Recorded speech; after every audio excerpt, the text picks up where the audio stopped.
자, 여러분들 안녕하십니까? 반갑습니다. 2021년 7월 21일 장마감 방송을 하도록 하겠습니다. LB는 전일 대비 1.32% 상승한 34,550원에서 마감을 했습니다. LB는 어저께 말씀을 드렸지만 짧게는 지금 다시 재정비를 하고 있는 구간으로 보여지고 있습니다. 그 와중에 간만에 우리 LB의 근간이라고 할 수 있는 엘레바에서 좋은 소식이 나와 줬습니다. 내용을 살펴보시면요, 알렉스 킴 대표에서 케이트 맥켄리 대표로 대표이사가 바뀌었다는 내용이고요. 그 이유는 빠른 상업화에 좀 더 초점을 맞추겠다라는 건데요. 잠시만, 이제 케이트 맥켄리 대표이사가 되겠네요. 이제는 대표이사인데 이분 지난 뉴스를 한번 살펴보도록 할게요. 2019년 9월 초에 엘레바 기업 설명회가 있었죠. 이 당시 때 케이트 맥켄리, 이 당시 때는 이제 부사장이었고 이제는 현 대표이사가 됐는데요. 이 당시 때도 IR에 참석을 했습니다. 그래서 뭐 얘기하는 걸 들어보시면 20년 동안 이렇게 경험도 있고 특히 제품을 출시, 상용화한 경험이 있습니다. 그래서 이 당시 때는 LSK 바이오 파마였는데요. 지금은 엘레바로 이름이 바뀌었죠. 그래서 엘레바에서도 제품 출시 그리고 상용화 담당을 하고 있는 분이셔요. 그리고 이 당시 때 또 했던 얘기 중에 몇 가지 기억이 나는 게 있어요. 그래서 정확한 사명을 말할 수는 없지만 일본에서 글로벌 제약사와 에로를 알아보고 있고 유럽에서 파트너 그리고 미국에서는 우리가 직접 하고 있고요 라는 이야기도 했었습니다. 그리고 계속해서 살펴보시면 미국에서는 직판을 위해서 여러 가지 준비 중입니다 라고 이야기를 했는데 이거는 잠시 후에 다시 설명드릴게요. 그리고 매출은 피크세일 기준으로 전체적으로 약 하나로 치면은 약 3조 4천억 원이 좀 안 되네요. 이거의 목표고 위암 3차로는 이만큼, 위암 2차로는 이만큼, 간암으로는 이만큼, 대장암으로 이만큼 총 28억 달러가 피크 매출이 예상된다고 합니다. 이건 2019년도 예상치이고요. 그래서 2019년도 때도 와서 엘레바 IR을 직접 했었는데요. 조금 보시면 이게 미국에서는 직판을 위해서 여러 가지 준비 중입니다 라고 얘기를 했는데 이후 회사에서는 전략을 수정한 것 같아 보입니다. 지난번 유중 때 자료를 살펴보시면 주요 국가 그리고 비주요 국가로 구분을 했고요. 주요 국가는 이제 협력사 이용이라고 했는데 아마도 그게 에로가 되지 않을까, 그렇게 예측이 되고 있습니다. 어쨌든 그 이후에 회사는 공식적으로 정확히는 밝힌 게 없는데 이렇게 말씀드린 이유는 지금 당장은 NDA가 관건이에요.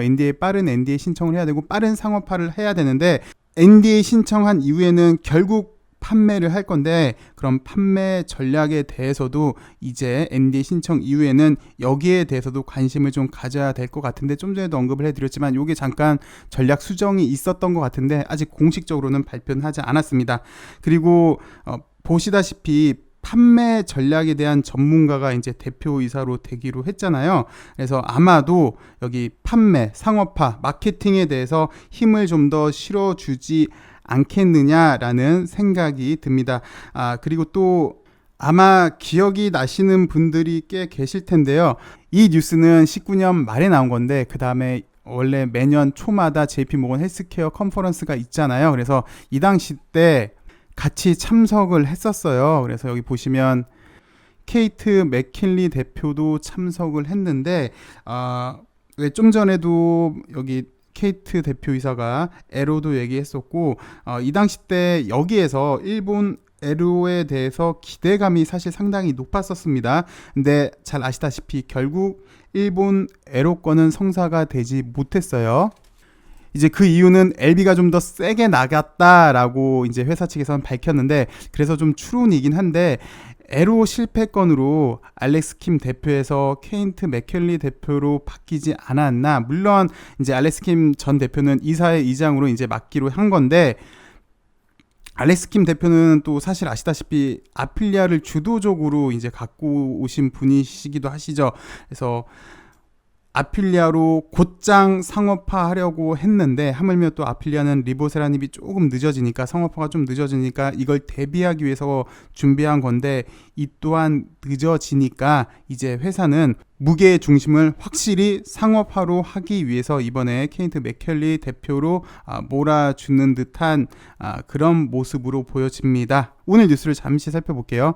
엘레바는 케이트 맥켈리 새 대표이사를 선임을 했고 그래서 항암 신약 상업화에 박차를 가하겠다라는 내용인데 새 대표이사를 원래는 이제 부사장이었죠. 부사장을 대표이사로 바꿨습니다. 그래서 케이트 맥켈리 대표는 좀 전에 소개시켜 드렸지만 마케팅과 상업화를 진두지휘했고 2019년도에 엘레바에 합류를 했는데, 여기 케이트 맥켈리 대표는 이렇게 이제 있는데, 주로 했던 업무가 마케팅, 그리고 영업, 병원 영업, 그러니까 영업이겠죠 사실. 그리고 엘레바에 와서는 마케팅 전략 수립, 그리고 글로벌 공급망 확충 담당을 해서 상업화에 적합한 인물이지 않나라는 생각이 들고요. 그래서 회사는 마케팅 역량을 강화하는 등 글로벌 빅파마를 향한 엘레바의 변화와 성장이 더욱 가속화될 것이다. 쉽게 말해서 빨리 상업화에 노력을 하겠다라고 얘기를 하고 있는 것 같습니다.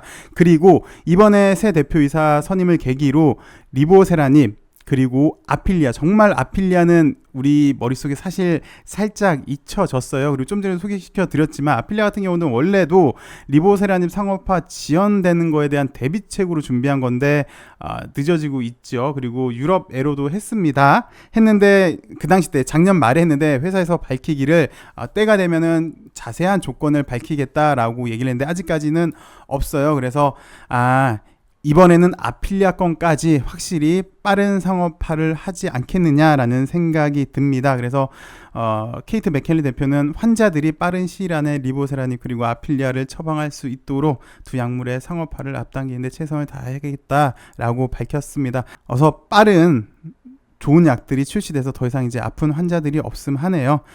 여기 이렇게 써놨습니다. 다시 한번 상업화에 대한 군부를 피운 뉴스이지 않겠느냐라고 저는 개인적으로 생각이 드는데요. 결국 오늘 소식은 상업화에 대한 군부이지 않았나라고 저는 그렇게 생각이 듭니다. 얼마나 걸릴지는 잘 모르겠어요. 상업화가 진 회장이 중국도 글쎄요 갔다 왔나요? 어느 정도 진척은 있었겠죠. 일단 중국 출장 간 거는 거의 확실시 돼 보이는데 거기서 이제 외부 임상 데이터가 어떻게 되었는지는 잘 모르겠으나 여태까지 회사 영업부장이 이제 대표이사가 됐다는 거잖아요. 그건 확실히 상업화의 속도를 붙이겠다라는 시그널로 볼 수 있을 것 같습니다. 그런데 잠시만요. 이 상업화 중요한 거 우리가 알고 있죠. 그리고 지금 우리가 다 바라는 건데 올 3월 말에 넥사 대표이사가 바뀌었어요. 김종원 대표이사로. 그러면서 엘파에서 넥사로 이동을 했죠. 다 설명드렸어요, 이거. 그러면서 동시에 넥사 대표도 하면서 단디바이오의 각자 대표로 취임하게 됩니다. 그래서 표면상 이유는 단디바이오의 이제 재무 전략, 그러니까 돈 끌어오는 거예요. 그리고 코스닥 이전 상장을 위한 거다라고 했는데, 글쎄 우리가 그때 생각을 이렇게 했었죠. 단디바이오의 지배력을 높이기 위해서 김종원 대표가 넥사 대표도 맡고 단디바이오 각자 대표도 맡는 거다라고 추측을 했어요. 왜? 나노제니 하는 백신이 핵심 기술이 만약 단디 거라면, 그래서 면역 증강제가 단디께 들어갔다면을 의심해서 그래서 단디바이오의 지배력 강화, 그러면서 LB를 중심으로 한 HBS 시스템 강화, 이렇게 생각을 했어요. 그리고 이때부터 잘 아시겠지만 3월 말이었잖아요. 이 당시 때부터 넥사는 급등을 이렇게 합니다. 제가 이거 거의 매일 말씀드리는 것 같은데 나노젠 백신 탄생은 이제 기정사실화 된 것 같아요.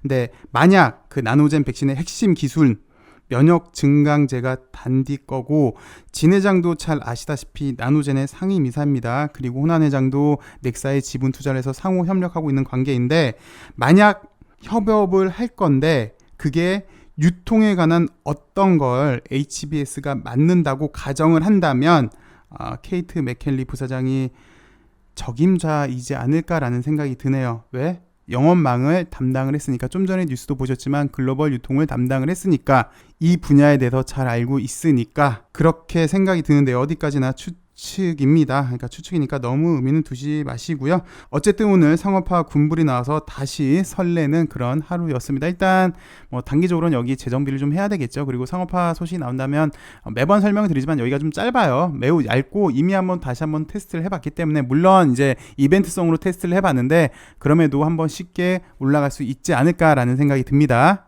그리고 오늘 넥사가 약 25%까지 상승을 했었네요. 20% 넘게 급등을 해줬습니다. 상승한 이유를 살펴보시면요, 뉴스를 보시면 넥사 코로나 백신 개발 소식의 급등이다. 나노젠은 이르면 이달 말 임상 3A상의 중간 결과를 도출한 후 베트남 보건부에 긴급 사용 허가를 재신청할 예정이다라는 뉴스 때문에 상승을 했는데 사실 이거 이제 우리가 이미 다 알고 있었습니다. 그리고 주가행에서도 좀 더 자세하게 얘기를 해줬어요. 이번 주에 혈구 검사와 혈청 검사가 완료가 된다. 데이터가 나온다. 이 데이터가 나오면 긴급 허가 신청이 가능할 것이다 라고 이렇게 얘기를 해줬는데 넥사가 여기 23,000원 라인 23,000원이 좀 안 됐죠. 22,500원 600원 이 라인을 그냥 뚫어 버렸습니다. 그리고 나름 오늘 거래도 나오면서 이렇게 뚫어줬는데요. 어느 정도 이제 큰 조정은 2달 반 정도 거치면서 마무리가 된 것 같고요. 잠깐 조정은 있어도 좋은 흐름 이제 보여주지 않을까. 잠시 조정은 있어도 큰 조정은 마무리가 됐고 얕은 조정은 있어도 좋은 흐름 보이지 않을까라고 생각이 듭니다. 넥사 보유하신 분들 축하드리고요. 개인적으로도 이때 말씀을 드렸잖아요. 가장 선호하는 그런 모습이고 이런 포인트 앞으로도 잘 보시면 좋은 수익 나지 않으실까 생각이 듭니다. 그리고 제가 영상 제작하기 전에 메일 한 통을 받았어요. 그래서 넥사 건으로 고맙다라는 내용인데요.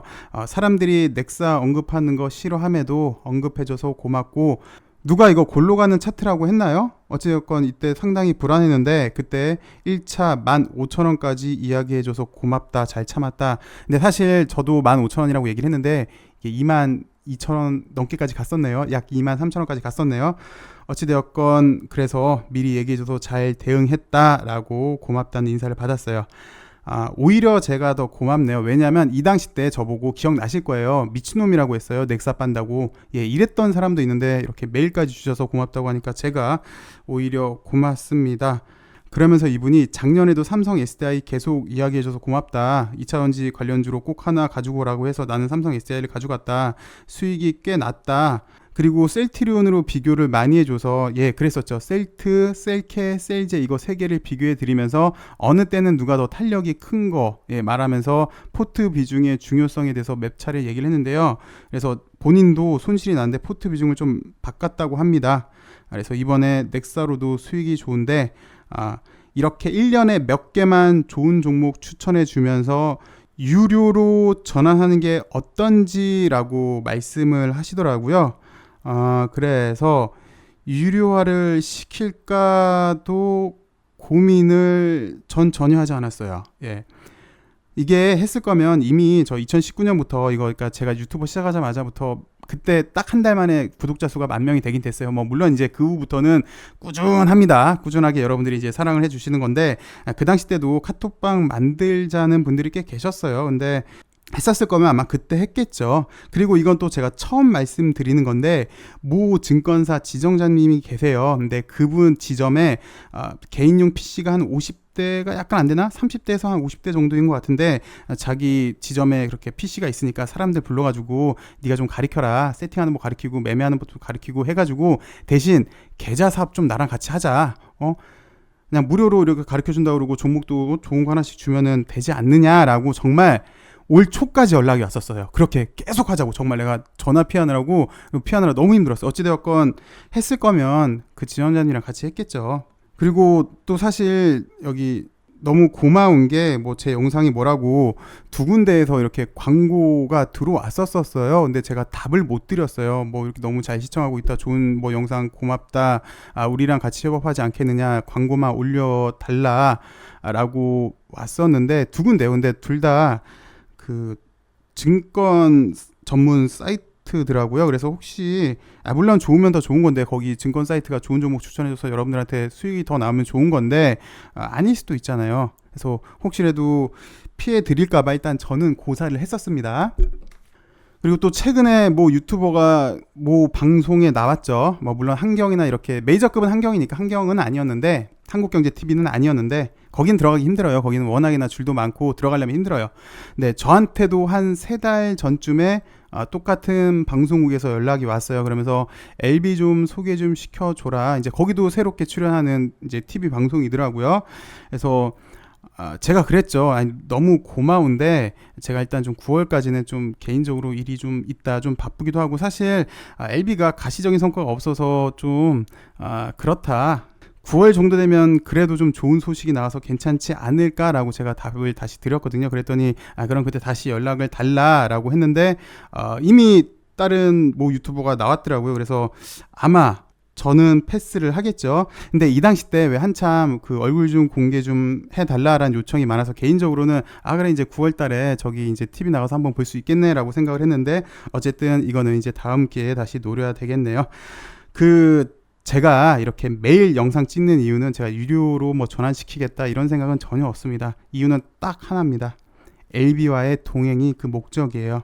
네, 뭐 너무 고맙게도 이렇게 오늘처럼 감사 인사를 해주시니까 제가 더 감사한데요. 뭐 저는 그렇습니다. 우리 LB가 어서 좀 좋은 흐름 보여주고 어서 세상이 좀 나와서 우리 주주들 그리고 이제 암 환자들이 웃는 세상을 바라보면 전 그걸로 좋을 것 같아요. 오늘은 복날입니다. 이 무더운 날씨에 여러분들 여름 잘 이겨내시고 그리고 좋은 수익 얻길 그리고 좋은 결과 얻길 바라겠습니다. 시청해 주셔서 감사하고요. 행복한 하루 되시고요. 전 내일 더 좋은 소식으로 찾아뵙도록 하겠습니다. 감사합니다.